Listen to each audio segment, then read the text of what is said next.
It's the most wonderful gift I've ever had. So they did use general anesthesia that time when they were making my nose, and they put the tapes on me right away in the recovery room afterwards. And the intern who was assigned to me that time came running in the recovery room, and he said, Gary, watching Dr. Edgerton carve your nose was like watching Michelangelo sculpt a statue. And I'd never thought about that. I thought they just took the rib out and they stuffed it in. I hadn't thought about how they have to carve it a certain way so it looks and functions like a nose. Mine is all rigid, unlike yours. Yours move at the end with cartilage. Mine is now very rigid, so I have to be careful putting sweaters over my head, or I'm always very careful if anyone comes to hug me so my nose doesn't get bumped. But at any rate, these tapes worked so well, I never needed any pain medication. I went home from the hospital in 2 days instead of 10. And it was just the greatest gift I've ever had, the ability to control my own pain instead of being at the mercy of a shot or a pill every 4 hours when someone else was ready.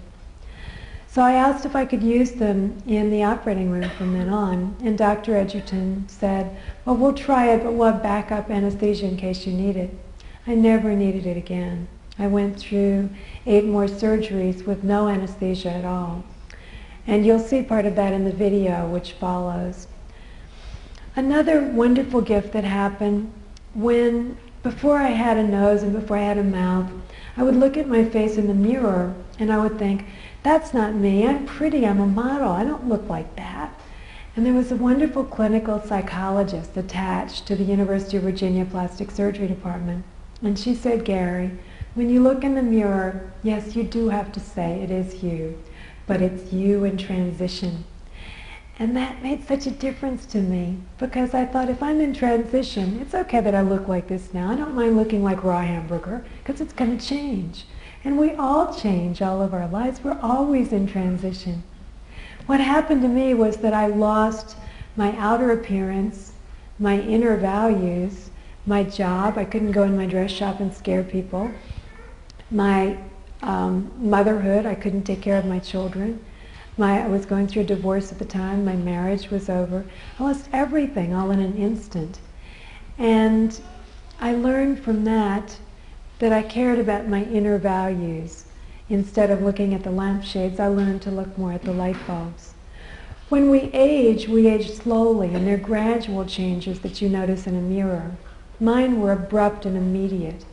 And now, when I have friends say, oh, I'm getting some lines on my forehead, and I look at my chin with the last scars left, I don't mind the roadmap of where I've been on my face. I'm glad to have it. It's kind of like a badge of courage.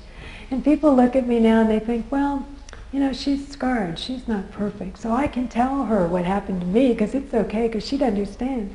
So it's kind of like a secret signal on my chin that people know it's okay to talk to me. And I value that. I'm really very glad to have that. So my tragedy, what could have been a tragedy, truly evolved from the worst to the best event in my life. And I'd like to read you again this quote from Shards, which you'll all get afterwards. If you realized that the nurtured spiritual part of yourself would accompany you on your eternal journey, and that everything else you've labored so hard to accumulate would vanish the instant you depart this world, would it alter your daily agenda? It's important to think how we would alter our daily agendas. I'd like to thank you very much for your attention, and we'll have time for a few minutes of questions next. Thank you very much.